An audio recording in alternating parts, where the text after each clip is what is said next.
చర్యలు తీసుకుంటున్నాం. అంతేకాదు గవర్నమెంట్ అసైన్డ్ భూమి ఉండి సాగు చేసి, ఇందాక చెల్లెమ్మ అడిగింది, అసైన్డ్ భూమి ఉండి సాగు చేసుకుంటున్న భూమి ఏదైతే ఉందో, ఇందిరమ్మ ప్రభుత్వం అంటేనే పేదోడికి పట్టాలిచ్చే ప్రభుత్వం, పేదోడి కన్నీరు తెరిచే ప్రభుత్వం, పేదోడికి అండగా ఉండే ప్రభుత్వం.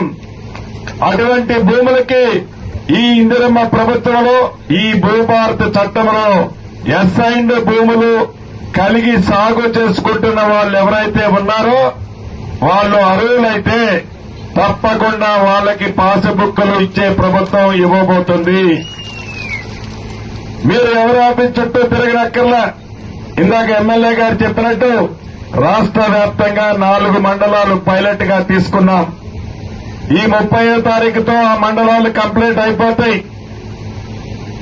జూన్ 2వ తారీఖు నాటికి వీలైనన్ని ఎక్కువ సమస్యలని, ఈ 4 మండలాల్లో ఉన్న సమస్యలని పరిష్కరించి రాష్ట్ర అవతరణ దినోత్సవం జూన్ 2వ తారీఖు నాడు ఆ 4 మండలాల్లో ఉన్న వ్యవసాయ భూములు, రైతన్నల సమస్యలని శాశ్వతంగా పరిష్కరిస్తుంది ఈ ప్రభుత్వము.